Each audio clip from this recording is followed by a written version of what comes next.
أعوذ بالله من الشيطان الرجيم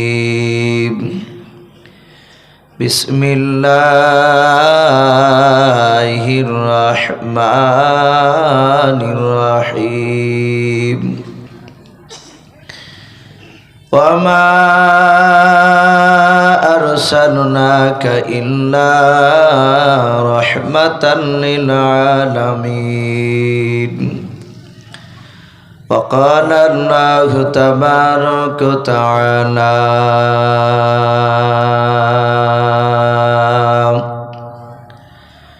يا أيها الذين آمنوا استعينوا بالصبر والصلاة إن الله مع الصابرين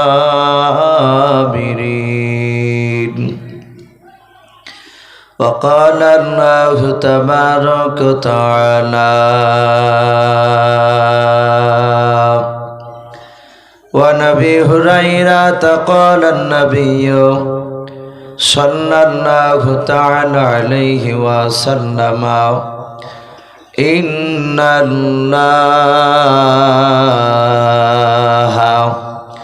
لا ينظر إلى صوركم وأموالكم ولكن ينظر إلى قلوبكم وأعمالكم متفق عليه أو كما قال عليه الصلاة والتسليم وعن أبي حذيفة قال النبي صلى الله تعالى عليه وسلم أترك سنة لحبيبي لهؤلاء الحمقاء أو كما قال عليه الصلاة والتسليم إن الله وملائكته يصلون على النبي يا أيها الذين آمنوا صلوا عليه وسلموا تسليما محبت شبابنا اللهم صل على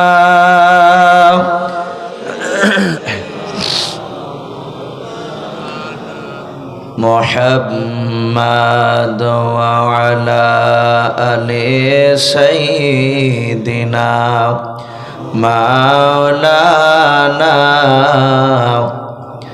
আরেকবার মহব্বতে ভাই পড়ে আল্লাহুম্মা সাল্লি আলা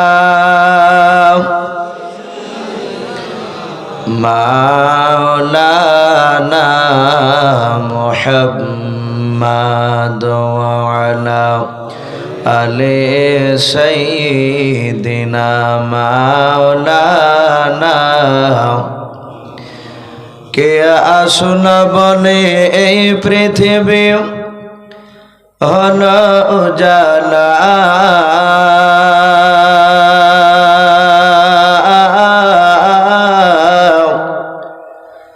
কে গাইল এসে সাম্যের গান শূন্য কাফেলা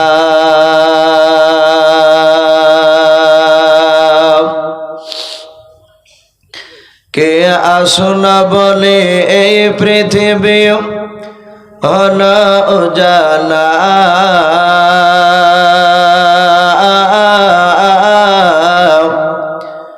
কে গাইল এসে সাম্যের গান শূন্য কাফেলা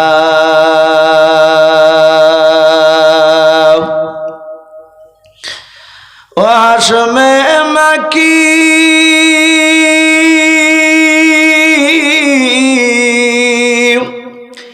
ও হাশমে মাকি মাদানি শাহে মদিনা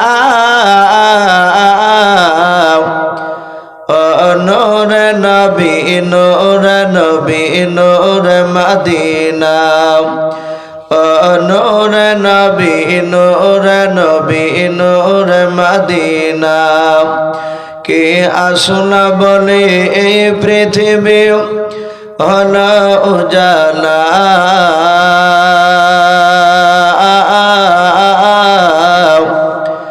কে গাইল এসে সামের গারো শূন্য কাফেলা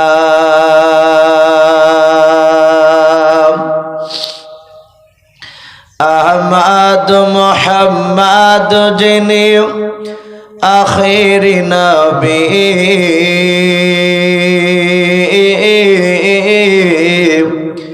যার অশিলাতে সৃজন হলো এ সুন্দর পৃথিবী যার নূরের জ্যোতি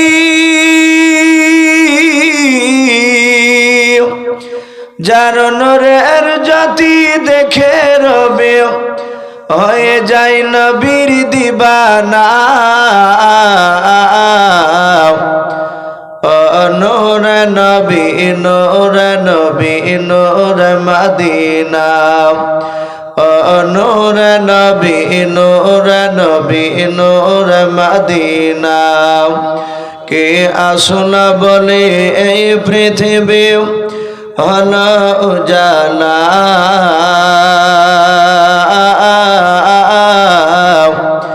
কে গাইল এসে সামের গারো শূন্য কাফেলা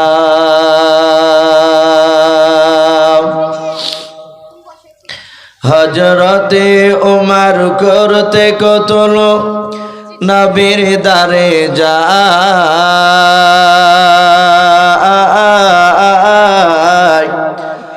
আর নূরানি তার চেহারা দেখে ওমর ফেদা হয়ে যায় একবার মহব্বত বলুন সুবহানাল্লাহ হযরতে ওমর করতে কতল নবীর দারে যায়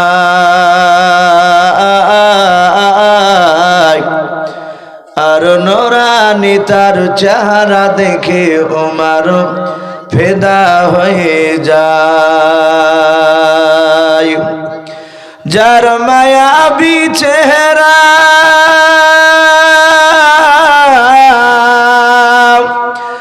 যার মায়াবী চেহারা দেখে ওমর হয়ে যায় নবীর দিবানা নূরে নবী নূরে নবী নূরে মদিনা নূরে নবী নূরে নবী নূরে মদিনা কে আসনা বলে এই পৃথিবী হলো উজালা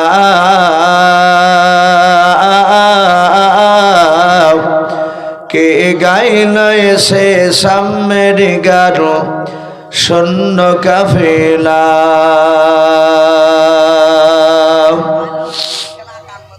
ভাই সবাই আমরা প্রাণ ভরে মহব্বতে উচ্চা আজে একবার দুরূদ ইব্রাহিমটা বাবজে পড়িনি আল্লাহুম্মা সাল্লি আলা মুহাম্মাদি ওয়া আলা আলি মুহাম্মাদ কামা সাল্লাইতা আলা ইব্রাহিম ওয়া আলা আলি ইব্রাহিম ইন্নাকা হামিদুম মাজিদ আল্লাহুম্মা বারিক আলা মুহাম্মাদি ওয়া আলা আলি মুহাম্মাদ কামা বারাকতা আলা ইব্রাহিম ওয়া আলা আলি ইব্রাহিম ইন্নাকা হামিদুম মাজিদ সাল্লাল্লাহু তাআলা আলাইহি ওয়াসাল্লাম।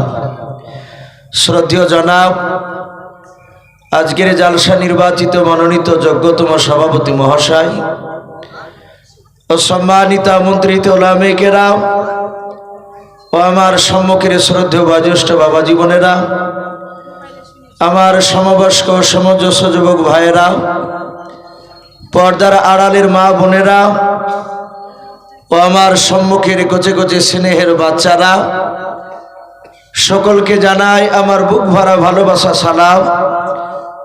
আসসালামু আলাইকুম ওয়া রাহমাতুল্লাহি ওয়া বারাকাতুহু। আলহামদুলিল্লাহ, সমস্ত প্রশংসা হামদ ও নাত সাধনা ভোজনা সে মহান রব্বুল আলামিনের জন্য, যে মহান রব্বুল আলামিন আমাদেরকে বড় ভালোবেসে রহম করে বিভিন্ন গুনার মজলিস থেকে বাছাই করে নিয়ে সে মহান রব্বুল আলামিন এমন একটা রহমতের মজলিসে আমাদেরকে নিয়ে এসে বসার একটু সুযোগ করে দিয়েছে। এই মজলিসের ব্যাপারে সারা পৃথিবীর দরদি নবী জনাবে মুহাম্মদ রাসূলুল্লাহ সাল্লাল্লাহু তাআলা আলাইহি ওয়াসাল্লাম পবিত্র জবানে মসজিদ নববীতে আজ যেমন আপনারা আমার সামনে বসে আছে, আল্লাহ রসুল মসজিদে নববীতে মিম্বারে বসেছিলেন এবং শত শত সাহাবায়ে কেরাম বিশ্ব নবীজির সামনে তারা সুন্নাত তরিকায় বাবজি বসেছিলেন।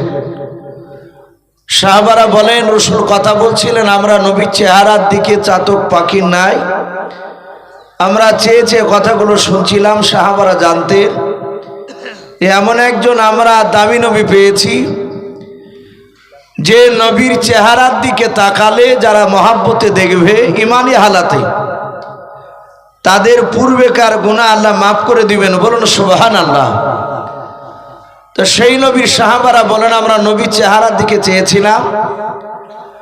নবীজি পবিত্র জবানে বলেন, ওগো আমার সাহাবায়ে কেরাম, যেখানে আল্লাহ আর কোরআনের কথা এবং আমার সুন্নাতের কথা আলোচনা হয়, সে মাহফিলে যে কোনো মানুষ এসে যদি সুন্নাত তরিকায় যদি বসে যায়, যারা বসবে আল্লাহ রসুল বলেছেন তাদের পূর্বেকার গুনাহগুলো মাফ হয়ে যায়। বলুন সুবহানাল্লাহ। শুধু এতটুকু কথা নবীজি বললেন। রসুলের অনেকগুলো সাহাবায়ে কেরাম ছিলেন, তার মধ্যে থেকে একজন সাহাবার নাম, যিনার কিতাবে এসেছে নাম হযরতে জাবের রাদিয়াল্লাহু তাআলা আনহু বলে নাম। আমরা হয়তো অনেকে বাবজি ওনার নাম ওলামাদের মুখে শুনেছেন আপনারা, আমার জানা নাই আপনারা ওই ঘটনাটা শুনেছেন কি, কিংবা হয়তো শুনলে মনে আছে কিনা। আজ প্রায় মোটামুটি বছর 11 পার হতে চলল। মদিনার সরজমিনে বাপটি কারেন্টের ফুল বলি আমরা এলাকার মানুষ, অনেকে খাম্বা বলে। তো এই কারেন্টের ফুল ফুতার জন্য মদিনাতে দুটো যুবক মাটি কাটছিল, প্রায় মোটামুটি কোমর পর্যন্ত মাটি খোঁড়া হয়ে গেছে। পরে আবার কোদাল মেরেছে, দেখছে কোদাল টানার পরই মাটির ভিতর থেকে রক্তের ভোমরা ফোয়ারা বেরিয়েছে। ওরা দুজন মনে মনে ভেবেছে হয়তো সাপ কিংবা ব্যাঙ কাটা পড়েছে। কোদাল দিয়ে ভালো করে মাটিটা টেনে টুনে দেখছে, সাপ ব্যাঙ নাই, একটা মানুষ আছে, কপালে বাপটি ব্যাকা হয়ে কোদাল লেগেছে, চামড়া কেটে গিয়েছে, রক্ত ওখান থেকে রক্তের ভূমিকেটে বলি, তাই রক্ত ছুটছে ওখান থেকে। আস্তে আস্তে করে মাটিটা সরে নিয়ে ভালো করে দেখা যাচ্ছে উনি হচ্ছেন হযরতে জাবের রাদিয়াল্লাহু তাআলা আনহু। বলুন সুবহানাল্লাহ। রাসূলের বিখ্যাত সাহাবা। আল্লাহ কোরআন পাকে বলেছেন, ওয়ালা তাকুলু লিমা ইকতালু ফি সাবিলিল্লাহি আমওয়াত বাল আহইয়াউ ওয়ালাকিন লা তাশউরুন। আল্লাহ রসুল বলেছেন, আল্লাহ যে কোরআনে রসুলকে জানিয়ে দিয়েছে, নবী সেটা সাহাবাদের সামনে বলেছে, আল্লাহ রাস্তায় যারা শহীদ হয়ে যায় তারা মরে না। বলুন আলহামদুলিল্লাহ। তারা কবরে জিন্দা থাকে। এবং আরেক জায়গায় কিতাব এসেছে হাইয়ুন ইরজাকুন, তারা রুজি পর্যন্ত খায়। বলুন সুবহানাল্লাহ। তো সেই জাবের সাহাবা রসুলের দরবারে বাপজি মাহফিলে বসা ছিল। অনেক সাহাবা চিন্তা করলেন যে নবী বলেছেন কোরআন এবং রসুলের সুন্নাতের কথা যে মাহফিলে আলোচনা হয়, সে মাহফিলে যদি সুন্নাত তরিকায় কোনো মানুষ এসে যদি বসে যায়, যারা বসবে তাদের জীবনের পূর্বকার গুনাহ আল্লাহ মাফ করে দেবে। জাবের সাহাবা চিন্তা করলেন যে রাসূলুল্লাহ খাস করে বললেন না, এখানে তো সব রকমের মানুষই আসবে। হঠাৎ করে সাহাবা নবীজি দরবারে আদবের সহিত দাঁড়িয়ে গেলেন।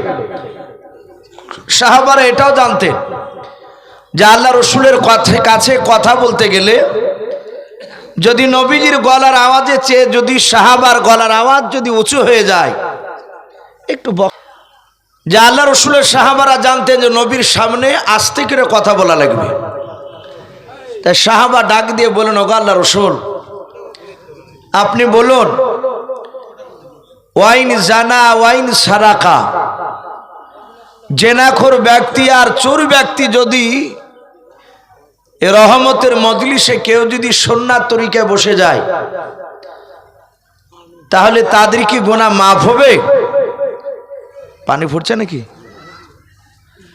তা আল্লাহ রসুল কথা, এদিকে একটু কান দিবেন ভাই।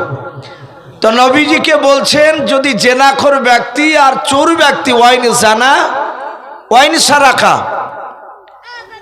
চোর ব্যক্তি আর জেনাখোর ব্যক্তি যদি বসে যায়, তাহলে তাদের গুনাহ মাফ হবে কিনা? নবীকে 3 বার প্রশ্ন করেছিলেন। অনেক লম্বা ঘটনা আছে, ওদিকে আমি যাব না। তো নবী বলেছিলেন, সাহাবা, যেখানে আল্লাহর সন্দেহ নাই, তোমার কেন এত সন্দেহ? জোরে বলুন সুবহানাল্লাহ।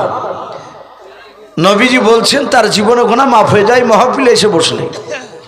নবী আর একটা কথা বলেছে, আল্লাহ যাকে ভালোবাসে, মহান রব্বুল আলামিন তার রহমতের বান্দাদেরকে, তার মহব্বতের বান্দাদেরকে তার এই রকম রহমতের মজলিসে নিয়ে এসে বসে দেয়। আপনারা ভাববেন না যে আমরা এখানে ইচ্ছাকৃত এসেছি। জানতে হবে যে এখানে আল্লাহ ভালোবাসে, তাই আমরা আসতে পেরেছি। বহু মানুষ আসে ভাবছে আসেনি। মানুষ অনেকে ভাবছে যে গত পরশু না কবে জালসা হলো, শুনলাম আপনাদের এখানে। আমাকে যিনি দাওয়াত করেছিলেন উনি বলছিলেন,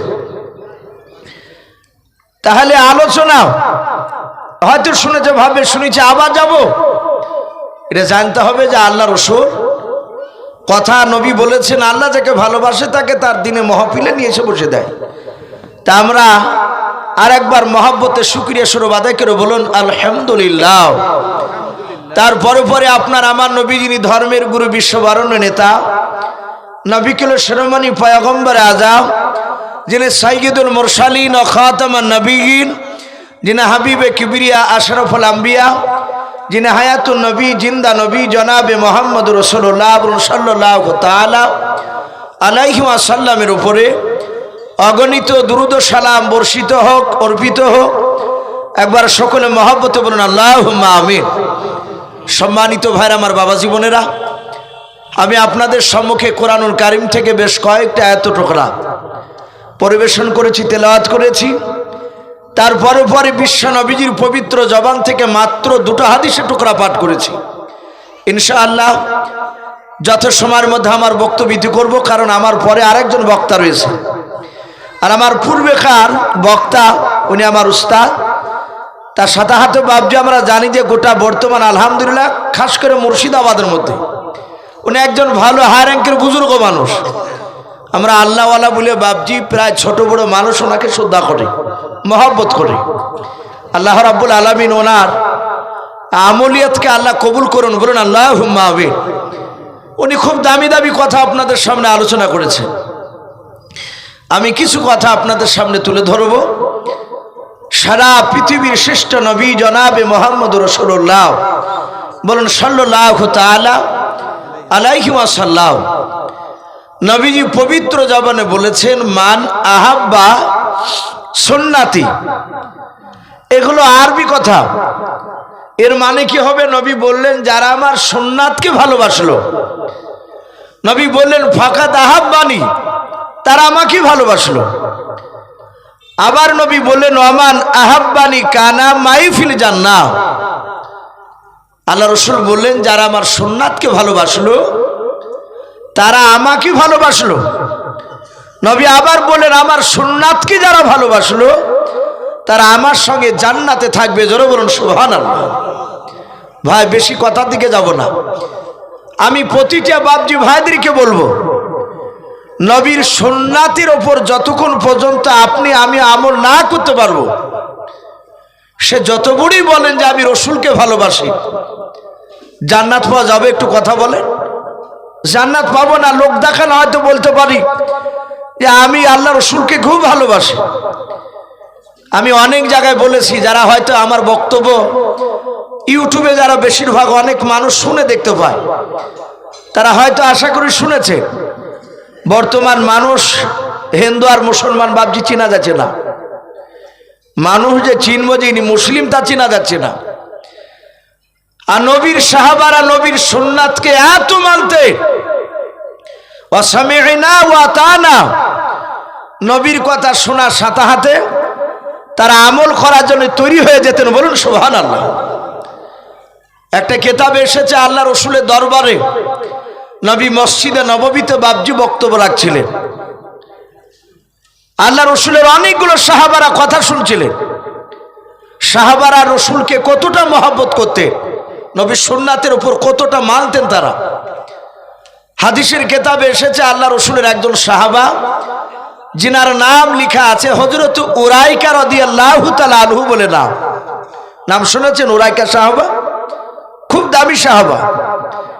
এই উরাইকা সাহাবা উনি রাসূলুল্লাহর মসজিদে বাপজি যাচ্ছিলেন নবীজির কথা শোনার জন্য। হযরতে সালমান ফারসি রাদিয়াল্লাহু তাআলা আনহু বলে, আমি উরাইকার পেছন পেছন যাচ্ছিলাম, উরাইকা আগে আর আমি সালমান ফারসি আমি পেছনে। আমরা তখনও মসজিদে নববীতে যেতে পারি নাই, একেবারে প্রায় 50 থেকে 60 হাত দূরে আমরা দাঁড়িয়ে আছি। আমরা যাচ্ছিলাম সেই সময় হঠাৎ করে দেখলাম উরাইকা তিনি রাস্তা ধারে চুপচাপ বসে পড়লেন। সালমান ফারসি বলেন, আমি ডান দিকে বাম দিকে সামনে পেছন দিকে চারিদিকে তাকালাম, আমি দেখলাম উরাইকার আমি আর আল্লাহ ছাড়া কেউ নাই। কিন্তু এখানে কেউ তো উরাইকাকে বসে কথা বললো না, কিন্তু উরাইকা হঠাৎ করে বসলে কেন? হযরতে সালমান ফারসি রাদিয়াল্লাহু তাআলা আনহু উনি বলেন, আমি উরাইকার কাছে গিয়ে সালাম দিলাম। আল্লাহর নবী জনাবে মুহাম্মদ রাসূলুল্লাহ সাল্লাল্লাহু তাআলা আলাইহি ওয়াসাল্লাম নবীর সাহাবা সালমান বলেন, আমি উরাইকার কাছে গিয়ে প্রথমে সালাম দিলাম। আল্লাহর নবীজির বাপ যে সাহাবারা তারা বেশিরভাগ একটা সুন্নাতের উপরও তারা আমল করতো, নবীর সুন্নাতকে। আল্লাহর নবী বলেন, গো সাহাবারা ওয়াফশাহু সালাম, সালামকে প্রসারিত করো। ছেলেতে বাপকে সালাম দাও, বাপকে ছেলেকে সালাম দাও। প্রতিবেশীর সঙ্গে সালামের আওয়াজ তৈরি করাও। ও বাপজি ভাইয়েরাও, এখানে আমরা অনেক বাপজি ভাই রয়েছি, অনেক সন্তানের বাপ আছে। আমরা কেউ হাত উঁচু করে বলতে পারবো না যে আমরা বাপ বাটায় সালাম দেওয়া দিয়ে করে আছি বলে। আমরা অনেকে লজ্জা করি। অনেক উলামাকে বাপজি দেখেছে, আমি অনেক উলামার সাথে আলোচনা করেছি যে ভাই বাপকে সালাম দিন কে আপনি বলেন। গত কয়েকদিন আগে প্রায় মোটামুটি বাবা 6 না 7 দিন পূর্বে বাপজি পশ্চিম মেদিনীপুরে একটা জালসা ছিল, প্রায় মোটামুটি 1000-20 বাপজি ওপরে মানুষ সালাম বিষয় নিয়ে আলোচনা করতে বলেছিলেন আমাকে। আলোচনা করতে গিয়ে আমি বললাম, ভাই এমন কোন মানুষ আছেন কি ছেলেতে বাপকে সালাম দেয়, বাপকে ছেলেকে সালাম দেয়, আবার মা ছেলেকে সালাম দেয়, স্বামীকে সালাম দেয়, সন্তান মাকে সালাম দেয়, স্বামীতে নিজের বিবিকে সালাম দেয়। এরকম মাহফিল কোনো মানুষ আপনার আছেন কেউ হাত উঁচু করে বলতে পারে? বাপজি গাঁজাখনে কথা নাই, প্রায় 20,000-এর উপর লোক বাপজি শুধু মাথা দেখতে পাওয়া যাচ্ছে, একটা লোকও বাপজি হাত তুলে নাই। আল্লাহ রাসূল বললেন, আমার সাহাবায়ে কেরামরা তারা নবীর সাহাবারা বাপজি রাসূলের কথা শোনার পর তারা সাথে আমলে বাপজি পরিণত করতেন। আল্লাহর নবীর সাহাবা সালমান ফারসি বলেন, আমি উরাইকার কাছে গিয়ে পেছন দিক থেকে সালাম দিলাম। হযরত উরাইকা ওয়া আলাইকুমুস সালাম রাহমাতুল্লাহি ওয়া বারাকাতুহু বলে বাপজি সালমানের সালামের উত্তর দিয়ে দিলেন। আল্লাহর নবীর সাহাবা সালমান ফারসি রাদিয়াল্লাহু তাআলা আনহু উরাইকাকে ডাক দিয়ে বলেন, ভাই উরাইকা তুমিও নবীজির দরবারে যাচ্ছিলাও, আমি সালমান আমিও তোমার পেছন পেছন পেছন যাচ্ছিলাম রে ভাই, কিন্তু নবীজির মসজিদে তুমিও যেতে পারো নাই, আমিও যেতে পারি নাই, এখনো 50 থেকে 60 হাত দূরে আছে। ওরে ওরাইকা ভাই, তুমি হঠাৎ করে কেন রাস্তার ধারে তুমি বসে পড়লে বলো? হযরত ওরাইকা সালমানের চেহারার দিকে চেয়ে ভাবছে, কোনো কথা বলে নাই। সালমান বলেন, শুধু আমি সালাম দিলাম আর সালামের শুধু উত্তরটা দিয়েছে। হযরত উরাইকা বলেন, আমি সালমানের সাথে কথা বলি নাই। সালমান বলেন, আমি উরাইকার হাত ওখানে ধরে বললাম, ভাই উরাইকা, তোমার বুঝি পেটে ব্যথা হয়েছে? ওরাইকা ভাই, তোমার কি মাথা যন্ত্রণা করেছে বলো? কেন তুমি যেতে যেতে হঠাৎ করে তুমি বসে পড়লে বলো? সালমান বলেন, আমি কয়েকবার জিজ্ঞাসা করলাম, ওরাইকা কোনো কথা বলেন নাই। হযরত সালমান ওরাইকাকে রেখে দিয়ে বাবা সোজা মসজিদে নববীতে আমার নবীজি বসা আছে। আল্লাহর নবীর সাহাবা সালমান ফারসি রাদিয়াল্লাহু তাআলা আনহু বলেন, আমি নবীর কাছে গিয়ে সালাম দিলাম, আসসালামু আলাইকা ইয়া রাসূলুল্লাহ ইয়া হাবিবাল্লাহ। আল্লাহর নবী সালামের উত্তর দিয়ে বলেন, সালমান কি ব্যাপার, তুমি দৌড়ে আমার কাছে কেন এসেছো বলো? হযরতে সালমান ডাক দিয়ে বলে, নবী আপনার দরবারে আর একজন সাহাবা ওরাইকা আর আমি সালমান ফারসি আপনার সাহাবা, দুজনায় আপনার দরবারে আসছিলাম কথা শোনার জন্য। ওগো আল্লাহর নবী, আপনার মসজিদ থেকে 50 থেকে 60 দূরে আমরা দেখলাম, আমি একাই দেখলাম ওরাইকা রাস্তা ধারে বসে পড়লাম। ওগো আল্লাহর নবী, যে আমি তাকে সালাম দিলাম, উনি শুধু সালামের উত্তর দিলেন, আর কোনো কথা বলেন নাই। আমি বললাম, ভাই তোমার কি পেটে ব্যথা হয়েছে? উনি কোনো উত্তর দেয় নাই। তারপরে বললাম, ভাই তোমার কি মাথা যন্ত্রণা করেছে? তাও কোনো উত্তর দেয় না। ও নবী, যে আমি চারিদিকে লক্ষ্য করে দেখলাম ওরাইকার আমি দুজনা ছাড়া কেউ নাই, ওরাইকা ওই জায়গায় বসে আছে। নবী আমার মনে হয় আপনার সাহাবার মধ্যে থেকে যে কোনো একজন সাহাবাকে ওরাইকাকে ডাক দিতে বলুন, ডেকে নিয়ে এসে আপনি জিজ্ঞাসা করুন কেন ওরাইকা আস্তে আস্তে বসে গিয়েছে, রাস্তার ধারে একটু জিজ্ঞাসা করবেন। আল্লাহর নবী জনাবে মুহাম্মদ রাসূলুল্লাহ সাল্লাল্লাহু তাআলা আলাইহি ওয়াসাল্লাম ডাক দিয়ে বলুন, ওগো সালমান, আমি অন্য কোনো সাহাবাকে বলবো না, আমি তোমাকে হুকুম করলাম তুমি চলে যাও। এই সালমান, তুমি কি শুধু আমার নামটা করবা? বিশ্ব নবীজি ডাক দিয়েছে, বলবা দেখবা ওরাইকার বসে থাকতে পারবে না। সালমান ফারসি বলেন, আমি চলে আসলাম ওরাইকার কাছে এসে আমি দ্বিতীয়বার সালাম দিলাম, হাত ওখানে ধরে বললাম, ভাই ওরাইকা, আমি তোমাকে ব্যক্তিগত ডাকতে আসি না, সারা পৃথিবীর দরদি নবী তোমাকে ডাক নিয়েছে। সালমান বলে, দেখলাম ওরাইকা সাথে চট করে দাঁড়িয়ে যাওয়ার পরে বলেছিল, ভাই সালমান বলো, নবী আমার মসজিদে নববীতে আছে না বাড়িতে বসা আছে বলো? সালমান বলেন, আমি বললাম নবী বাড়িতে নাই, মসজিদে নববীতে মিম্বারে বসা আছে। আল্লাহর নবীর সাহাবা উরাইকা নয়, সালমান ফারসি বলেন, দেখলাম উরাইকা আগে আগে দৌড়ে মসজিদে নববীতে চলে আসলো, আমি তার পেছন পেছন চলে আসলাম। উরাইকা আল্লাহর নবীর কাছে এসে সালাম দিলেন, আসসালামু আলাইকা ইয়া রাসূলুল্লাহ ইয়া হাবিবাল্লাহ। আল্লাহর নবী বলেন, ওরাইকা বলো বলো, তুমি আমার দরবারে আস্তে আস্তে কেন রাস্তার ধারে বসে গিয়েছিলে তুমি বলো? এই ওরাইকা, তোমার কি হয়েছিল? রাস্তার ধারে কেন তুমি বসেছিলে? তোমার কি পেটে ব্যথা হয়েছিল? ওরাইকা কোনো কথা বলে নাই, আস্তে করে বলছেন, রাসূলুল্লাহ আমার কিছু হয় না। নবী বলেন, এই ওরাইকা, তাহলে তুমি কেন বসেছিল কেন বলো? ওরাইকা ডাক দিয়ে বলছেন, হুজুর আপনি আমাকে বসতে বলেছিলেন তাই আমি বসে গিয়েছিলাম। বলুন সুবহানাল্লাহ। আল্লাহ রাসূল বলছেন, ওরাইকা আমি তো তোমাকে বসতে বলি নাই। নবীজি ডাক দিয়ে ওরাকে কি বলছেন, এই ওরাইকাও, আমি তো তোমাকে বসতে বলি নাই। ওরাইকা বলছেন, হুজুর ওই যে আপনি বললেন যে সাহাবা বসো, আমি আপনার দরবারে আসছিলাম আর আপনি বললেন সাহাবা বসো। অগর নবী, শুধু এতটুকু কথা আমার কানে গিয়ে আওয়াজ গিয়েছে, শুধু আপনার গলার আওয়াজ। নবী, আপনারও তো আমি সাহাবা, আপনি তো নাম ধরে বলেন নাই। নবী আশ্চর্য হয়ে গেলেন। নবী বলেন, সাহাবা ওরাইকা আমি তোমাকে বলি নাই, আমার মসজিদে নববীর ভিতরকার একজন সাহাবা দাঁড়িয়ে গিয়েছিল, আমি সেই সাহাবাকে বলেছিলাম এই সাহাবা বসো। আর ওরাইকা বলছেন, হুজুর আপনি তো নাম ধরে বলেন না। আপনার আওয়াজটা আমার করোনা কহরে পৌঁছে গিয়েছিল, আর আমি সাথে বসে গিয়েছি।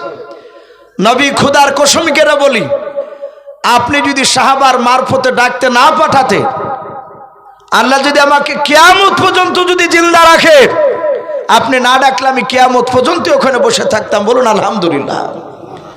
এই ছিল রাসূলুল্লাহর বাপ যে সাহাবায়ে কেরামরা নবীর সুন্নাতের উপর তাদের আমল করা।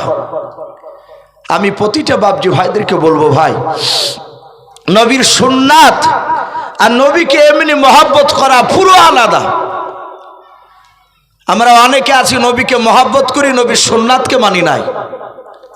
কথা বুঝতে পেরেছেন বাপ? আমরা অনেকে আছি শুধু মৌখিক নবীকে ভালোবেসে যদি জান্নাত পাওয়া যায়, তাহলে আল্লাহ রসুলের বাপ যে আপন চাচা আবু তালিব বলে একটা নাম ছিল, আমরা অনেকেই জানি। এই আবু তালিব লোকটা জান্নাতি না জাহান্নামী বাপ? একটু জোরে বলুন তো। সে জাহান্নামী। অথচ হাদিসের কেতাবে পাওয়া যায়, সেরাতে হালিবিয়া বলে একটি উর্দু কেতাব, রাসূলুল্লাহর জীবনী লেখা আছে, আর রাহিকুল মাকতুম ওটাতেও বাপজি লেখা আছে। আল্লাহ রসুল নিজে পবিত্র জবানে বলছেন, আমার চাচা, আপন চাচা আবু তালিব, উনি এত ভালোবাসতেন আমাকে যে গোটা পৃথিবীর মানুষের মহব্বত একদিকে, নবী বলছেন আমার চাচা আবু তালিবের মহব্বত অপর দিকে দিলে আমার চাচা আবু তালিবের মহব্বতের পাল্লা ভারী হয়ে যাবে। বলুন আলহামদুলিল্লাহ। তাহলে যেই নবী পবিত্র জবানে বলছেন গোটা পৃথিবীর সবচেয়ে আমার চাচা বেশি ভালোবেসেছিল, অথচ সেই চাচা আবু তালিব মৃত্যুর পর তিনি জাহান্নামী। কেন? রসুলের সুন্নাতকে সে মানে নাই। নবীকে এমনি মহব্বত করেছিল।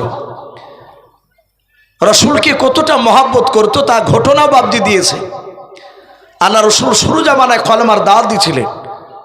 একেবারে নবী যখন 40 বছর বয়স, কোরআন নাজিল হলো, নবী 1, 2, 3, 4 করে মাত্র 14 দিন চলছে কলেমার দাওয়াত দেওয়া।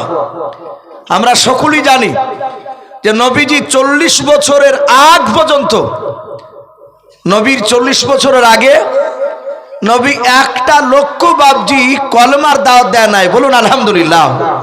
নবী কাউকে নামাজ পড়ার কথা বলেনি, তখন কোরআন নাজিল হয়নি। একটা মানুষও নবীর দুশমন ছিল না। নবীকে বাল্যকাল থেকে মানুষেরা রসুলের চরিত্র দেখে মানুষরা বলতো ইনি আলামিন, সত্যবাদী, এই উপাধি নবীকে দিয়েছিল। কিন্তু নবী কাউকে কলেমার দাওয়াত দেয়নি।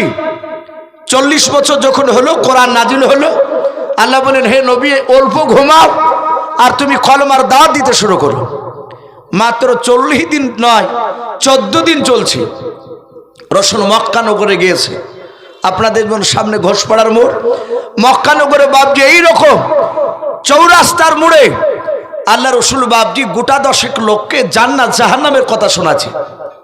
নবী ইমানের দাওয়াত, যে নামাজ পড়ে এইসব কথা বলছিলেন। আর ওই সময় বেঈমান আবু জাহাল, যাকে আমরা আবু জেহেল বলি, এ আবু জেহেল, উতবা, সাইবা আর আবু সুফিয়ান, এরা তৎকালীন সেই জামানায় মক্কার বড় বড় বাবজি, এরা কাফেরের মধ্যে বড় নেতা। সবাই আবু জেহেল, উতবা, সাইবা, এদেরকে দেখে মানুষ ভয়ে থরথর করে কাঁপতো। ওই জামানায় যার যেরকম বংশ বড়, সেই সেরকম বংশের সে বড় নেতা। তা আবু জেহেল সবচেয়ে বড় বংশের বড় নেতা।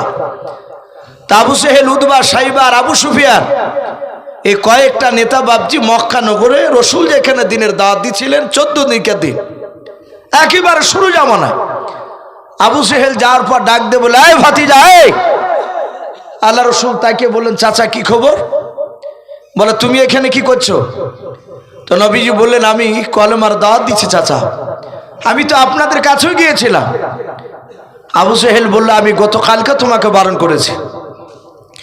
একেবারে মেজাজটা হাই পাওয়ার করে ডাক দিয়ে আবু জেহেল বলল, এই ভাতিজা, এই আব্দুল্লাহর সন্তান, তোমাকে সাবধান করে দিছে, আগামী কাল থেকে যদি আমাদের বাপদাদা ধর্মের বিরুদ্ধে কথা বলো, নতুন যদি কলেমার দাওয়াত দাও, তাহলে তোমাকে আমরা মারতে বাধ্য হব, আমরা তোমাকে মারব।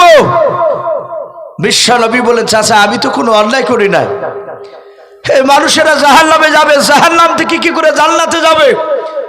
এই রাস্তাটা আমি বলছিলাম। আমার বিশ্ব নবীকে বেঈমান আবু জেহেল গলাতে ধাক্কা দিয়ে সর্বপ্রথম নবীর গলায় হাত দিয়েছে 14 দিনকার দিন। ধাক্কা দিয়ে রসুলকে বাপজি সেখান থেকে বের করে দিল। নবী চলে গেলেন বাড়ি। কেতাবে লিখেছে ওই সময়তে রসুলের আপন চাচা আবু তালিব সে মক্কা নগরে যাচ্ছে। যাওয়ার পরে আবু জেহেল, উতবা, সাইবা আর আবু সুফিয়ানকে দেখেছে। আমরা 2-4টে নেতা এক জায়গায় দোকানে, চায়ের দোকানে বসতে থাকলে দেখেন আমরা বলি যে ভাই কি ব্যাপার, নেতা গেল সব এক জায়গায়, তখন বলবে যে কোনো কাজে হয়তো এসেছিলাম ভাই। তা আবু তালিব তো বাপজি কোরাই বংশের বড় একটা নেতা।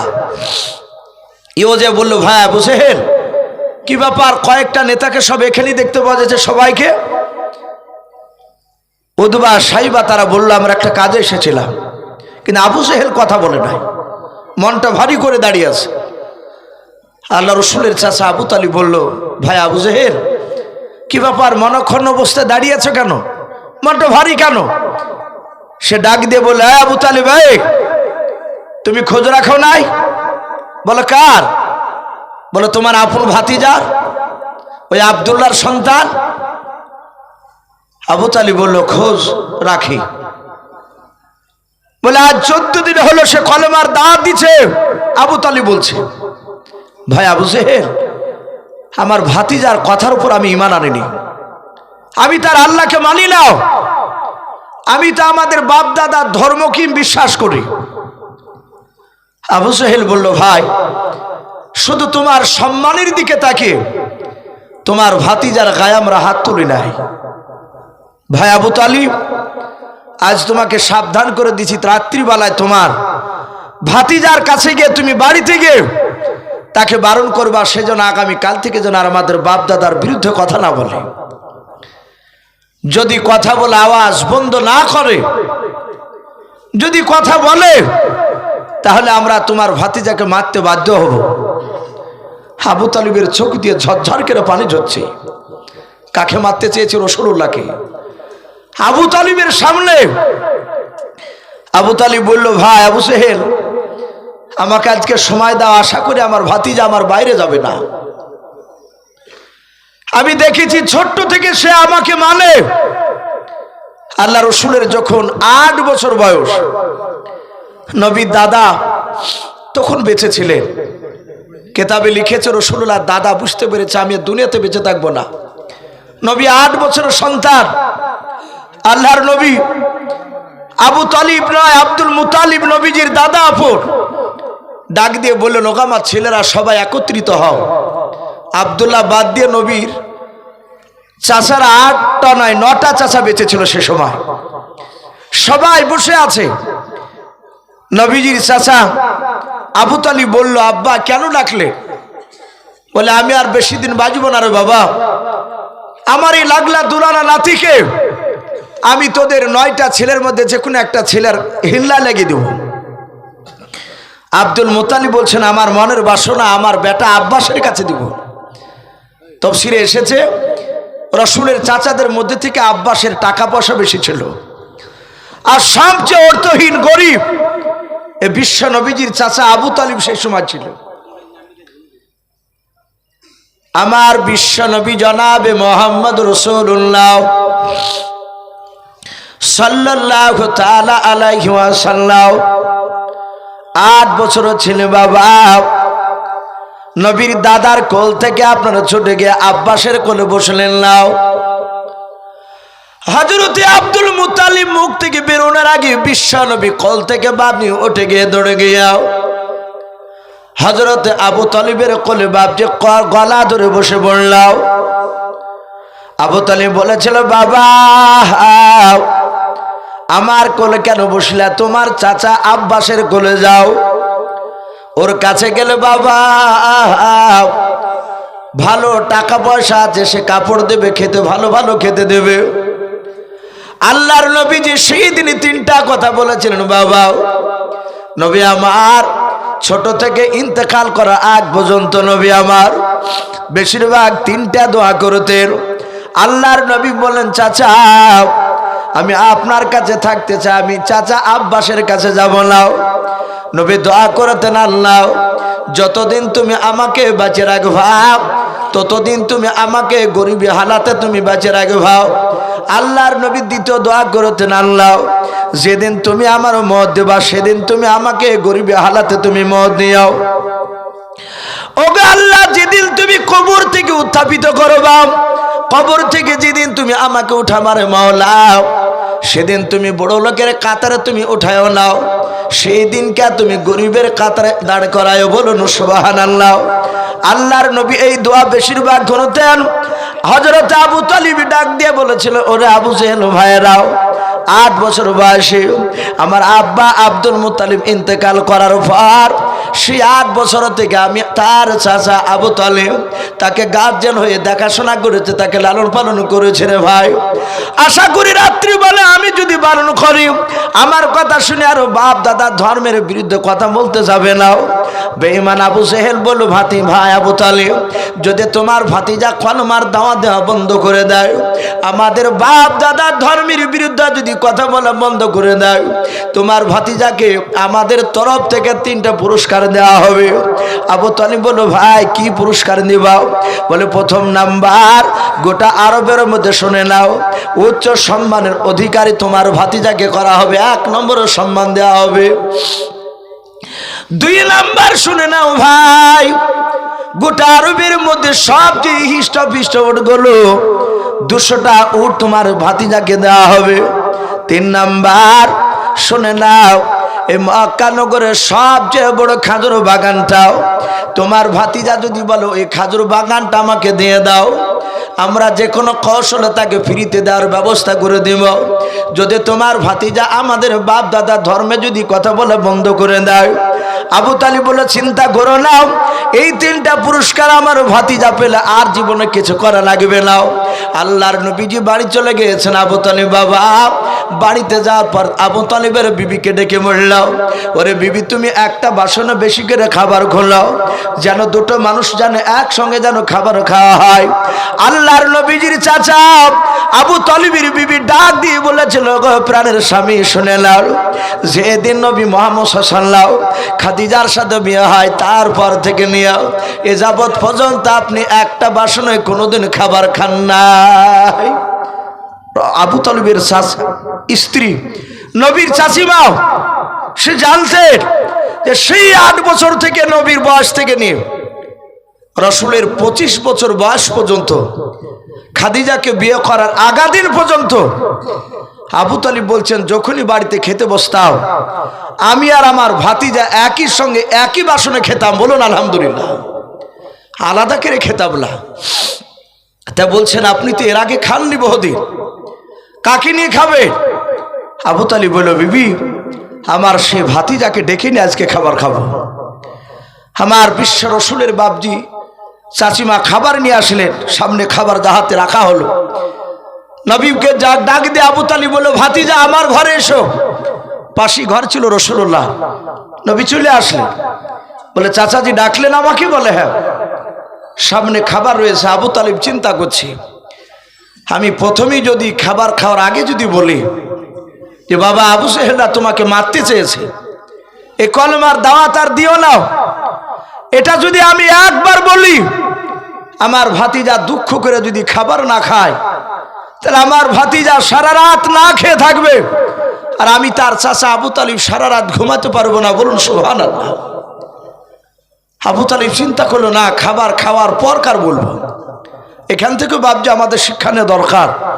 আমাদের অনেক এরকম ফ্যামিলি রয়েছে, তার সন্তান ভুল করে ফেলেছে। ছেলেরা তো ভুল করতে পারে, তার ছেলের মাকে এসে বলবে আমার ছেলেকে খাবার দিবি না। যদি মা তো থাকতে পারে না, মা লুক করে হয়তো খাবার খেতে দিয়েছে বাসনে, আর ওই সময় ছেলে 2-3 বার মুখে দিয়েছে, কি দিতে যাবে।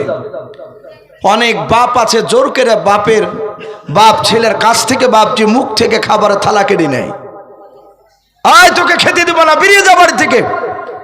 অনেক ছেলে বাপজি এই আঘাত সহ্য করতে না পেরে বিষ খেয়ে মারা যায়, গলায় দড়ি দেয়।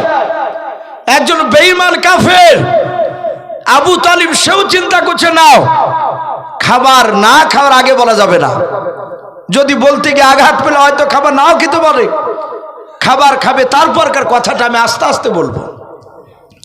আবু তালিব শুধু বলেছে, ওগো ভাতিজা, তুমি আর আমি খাবার খাবো, তুমি খাবার খেতে শুরু করো। আল্লাহর নবী জনাবে মুহাম্মদ রাসূলুল্লাহ সাল্লাল্লাহু তাআলা আলাইহি ওয়াসাল্লাম হাত ওখানে এভাবে জোর করে বলেন, চাচা আপনি ভালো জানেন যখন আপনার সাথে খাবার খেতাম চাচা, ও চাচা আপনি যদি খাবার যদি না আগে খান, আমি আপনার ভাতিজা, আমি খাবার আর খাবো না। বলুন সুবহানাল্লাহ। ওগো চাচা আপনি তো ভালো জানেন আপনি খাবার না খেলে আমি খাবার খাই নাও। যাহাতে এতটুকু কথা নবী মুখ দিয়ে বাপ যে বের করলেন। এই আবু তালিব নবীজির চাচা, আর ধৈর্যের বাদ বাপ যে ধরে রাখতে পারো নাও।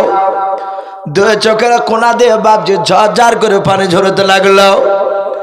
আল্লাহর নবীজির বাপজি চাচা আবু তালিব নবীকে পাদাবের বুকের সাথে জড়ে ধরলাও। নবীজের কপালে বাপজি আবু তালিব জমা দেওয়ার পর কাদার বলে, বাবা আর না বলে থাকতে পারলাম না, এত তুমি আমাকে ভালোবাসো রে বাবা। আল্লাহর নবী কাঁদেন আর বলেন, চাচা মার পিঠে যখন আমি 6 মাসের বাচ্চা ভরা ছিলাম, ওই সময়তে আমার আব্বা সিরিয়ায় ব্যবসা করতে গিয়ে আর জিন্দা ফিরে আসে নাই। ওগো আমার চাচা, সেদিন থেকে আপনাকে আমি গার্জেনের মতো ভালোবাসি, আব্বার মতো ভালোবাসি। আবু তালিব বলো, বাবা আমিও তো তোমাকে বেটার মতো ভালোবাসি রে বাবা। এই আবু তালিব ডাক দিয়ে বলেছিল, বাবা বলে আজকে দিনের বেলা আবু জেহেল উতবা সাইবাদের সাথে কি তোমার দেখা হয়েছিল রে বাবা? নবী বলে, চাচা মক্কার চৌরাস্তার মোড়ে দেখা হয়েছিল। ডাক দিয়ে বলো, বাবা তারা কি বলেছে? বলে কলমার দাওয়াত বানাও, বাপ দাদা ধর্মের বিরুদ্ধে কথার মূল বানাও। আমাকে ধমক দিয়ে মারতে চাইলো, আমি চলে গেলাম। আবু তালিব বলো, বাবা তুমি চলে যাওয়ার পর আমার সাথে দেখা হয়েছিল। ওরে বেটা পৃথিবীর সব সহ্য করতে পারি রে বাবা, তোমার বিরুদ্ধে কথা বলে আমি সহ্য করতে পারি না। ওই আবু জেহেল উতবা সাইবারা তারা ডাক দিয়ে বললাম, ভাই আবু তালিব তোমার ভাতিজা যদি আগামী কাল থেকে যদি কলমার দাওয়াত দেওয়া যদি বন্ধ না করে, শুনে নাও আমরা আবু জেহেল আর সহ্য করবো না, তোমার ভাতিজার গায়ে আমরা মারতে বাধ্য হব। ওরে আমার বেটা ও ভাতিজা শুনে নাও, যখন তোমাকে মারবো বলো আবু জেহেল শুনে নাও, আমার মনে হচ্ছে আসমানটা ভেঙে আমার মাথাতে পড়ে গেল। ওরে বাবা শুনে না, আমি তাদের চেহারার দিকে চেয়ে দেখেছি ওদের মতিগতি ভালো নাই, ওরা তোমাকে মারবে, তা আমি তোমার হাত ওখানে জুড়ে ধরে রে বাবা, আমি তোমার চাচা হয়ে তোমাকে আমি উপদেশ দিচ্ছি, আমি হুকুম করেছি বাবা আগামী কাল থেকে জানার কলমার দাওয়াত দেবা না। ও চাচা আর কিছু বলেছে? বলে হ্যাঁ বাবা বলেছে, তুমি যদি কলমার দাওয়াত দেওয়া যদি বন্ধ করে দাও তোমাকে 3টা পুরস্কার দিবে। বলে চাচা কি পুরস্কার দিবে বলো? বলে বাবা 1 নম্বর তোমাকে আরবের মধ্যে উচ্চ সম্মানের অধিকারী করা হবে, 2 নাম্বার তোমাকে 200টা উট দেওয়া হবে, 3 নাম্বার মক্কা নগরের সবচেয়ে বড় খাজুরের বাগানটা দেওয়া হবে। ওরে আমার ভাতিজা এগুলো পেয়ে গেলে আর তোমার কিছু করা লাগবে না। আল্লাহর নবী বলেন, চাচা আর কি কিছু দিব? বলেছে বলে না নাও। বিশ্ব নবী বলেন, চাচা শুধু 3টা জিনিস কেন, গোটা পৃথিবীর ধন সম্পদ যদি আপনার ভাতিজার কাছে যদি দিয়ে দেয়, ও চাচা শুনে নেন, ওগো চাচা শুনে নেন, ওই আসমান থেকে যদি সূর্য যদি পেড়ে নিয়ে এসে আমার ডান হাতে দিয়ে দেয়, মক্কার লোকেরাও আসমান থেকে যদি চাঁদ পেড়ে নিয়ে এসে আমার বাম হাতে দিয়ে দেয়, ওগো চাচা আমি আল্লাহর কসমিকেরা বলে শুনে নেন কলমার দাওয়াত দেওয়া বন্ধ করবো না। জোরে বলুন সুবহানাল্লাহ। নবী একটু পিক আপ দিয়ে বলেছে, বলে এই চাচা খোদার কসমিকেরা বলি গোটা পৃথিবীর ধন সম্পদ তার সাথে হাতে চাঁদ সূর্য পেড়ে নিয়ে এসে দিলে আমি হক কথা কলমার দাওয়াত দিয়ে বন্ধ করব না। যাহাতে রাসূলুল্লাহ কথা বললে আর আবু তালিবের চোখ দুটো কুখের মতো লাল হয়ে গেছে। আবু তালিব রেগে গিয়ে বলছে, এই ভাতিজা তাহলে তুই কলেমা দাওয়াত বন্ধ করবি না? বলে না, বলে ভাতিজা আমিও সেই লাতুজার কসমিকেরা বলি। তাফসীরে মারিফুল কোরআন এসেছে সেই সময় বেঈমানেরা সবচেয়ে বাবজি তারা বড় যে দেবতাকে মানতো, যে দেবতাটাকে ডাকতো, তার নাম ছিল লাতুজা। আবু তালিব বলছে আমি লাতুজার কসমিকেরা বলি, শুনে নাও, আমার শরীরে এক ফোঁটা রক্ত থাকতে তোমার শরীরে ফুলের টোকা দিতে দিব না। জোরে বলুন সুবহানাল্লাহ। এ আবু তালিব বলছে। রাসূল মুচকে মুচকে আবার হাসতে লাগলেন, বলে চাচা এত ভালোবাসেন? বলে হ্যাঁ। আমার বিশ্ব নবীকে বাবজি মারতে পারেনি আবু তালিব বেঁচে থাকা অবস্থায়। যদি মারতো আবু তালিব থাকতো না সে সময়, কে এসব বলতে তোমার ভাতিজাকে মারছে, আর আবু তালিব সোজা দৌড়ে যেতে, আর কাফেরা ছিঁড়ি দিয়ে পালিয়ে যেত। তাহলে এত মহাব্বতের লোকটা, অথচ নবী বলছেন কিয়ামতের ময়দানে সে জাহান্নামে যাবে। যখন জানটা বেরোছে কাঁদতে লাগলো। রাসূলুল্লাহর মহাব্বত চাচার মধ্যে যে ছিল, আল্লাহ একটু রহম করে জিবরিলকে দিয়ে বলেন যাও আমার রাসূলকে বলো গা, নবীকে যেমন ভালোবাসতো তার চাচাও, নবীও ভালোবাসতো, যাও জাহান্নামের সবচেয়ে ছোট্ট আযাবটা তার চাচাকে দেওয়া হবে। মাফ করেনি, ছোট্ট একটা আযাব রাসূলকে শোনালেন। নবী বলেন জিবরিল ভাই ছোট আযাবটা কি? রাসূলকে বলেন জিবরিল আলাইহিস সালাম, রাসূলুল্লাহ জাহান্নামের সবচেয়ে ছোট আযাব দুখানা আগুনের চটি আপনার চাচার পায়ে পড়ে দেওয়া হবে। পড়ে দেওয়ার সাথে হাতে 1 সেকেন্ড বরদাস্ত নিবে না, অমনি সাথে হাতে মাথার মগজ টকবক করে ফুটবে। আল্লাহ রাসূল কাঁদতে শুরু করলেন। তাহলে ছোট্ট যদি আযাবে এত যদি তীব্র হয়, তাহলে আর বড় বড় আযাবগুলো তাহলে কত বাবজি তীব্র হতে পারে। তা আমি প্রতিটা বাবজি ভাইদেরকে বলবো, ভাই নবীর সুন্নাতকে মানা লাগবে। নবীর সুন্নাত নবী কিভাবে চলেছে, নবী 5 ওয়াক্ত নামাজ পড়েছে, আমাদেরকে পড়া লাগবে। আমরা যদি না করি তাহলে শুধু মৌখিক শুধু দাবি করা হবে, আপনি আমি জান্নাত যেতে পারবো না। আপনার পা থেকে মাথা পর্যন্ত যেন নবীর সুন্নাত জিন্দা হওয়া লাগে। রাসূল যেটা ভালোবাসতেন সেটা আমাদেরকে করা লাগবে। আপনি ভাবেন না যে মাওলানা বলে সে জান্নাত চলে যাবে, হাজী সাহেব বলে জান্নাত চলে যাবে, এভাবে কোথাও লেখা নাই। হাদিসে লেখা আছে, রাসূল বলেছে ইন্নাল্লাহা লা ইয়ানজুরু ইলা সুওয়ারিকুম ওয়া আমওয়ালিকুম। কিয়ামতের ময়দানে বিশ্বনবী বলছেন আল্লাহ চেহারা দেখবেন না, ওয়া আমওয়ালিকুম এবং ধন সম্পদ দেখবেন না, ওয়ালাকিন ইয়ানজুরু ইলা কুলুবিকুম ওয়া আমালিকুম। কিয়ামতের ময়দানে দুটো জিনিস দেখবেন বাপ, একটা হচ্ছে তার আমল, আর দ্বিতীয় হচ্ছে তার অন্তরখানা। বলুন আলহামদুলিল্লাহ। এই দুটো যার ভালো হবে সে হাসতে হাসতে জান্নাতে যাবে। চেহারা দেখে যদি জান্নাত দেওয়া হতো, রাসূলের একজন মুয়াজ্জিন ছিলেন মসজিদে নববীর, হযরতে বেলাল, আমরা নাম শুনেছি অনেকে। বেলাল হাবশী এত কালো কুৎসিত, ওই ব্যক্তি এত দামি হয়েছিলেন। নবী বলছেন আমি মেরাজে রাত্রিতে জান্নাতে ঘুরতে গেলাম, জিবরিল আলাইহিস সালাম আমার ডান দিকে, জান্নাতে জিবরিল আমার হাত ধরে ধরে ঘুরে ঘুরে বেড়াচ্ছিলেন, দেখাচ্ছিলেন যে হুজুর এটা অমুকের ঘর, এটা অমুক নবী থাকবে, এটা জান্নাতুল ফেরদাউস, এইভাবে বাপজি দেখাচ্ছিলেন।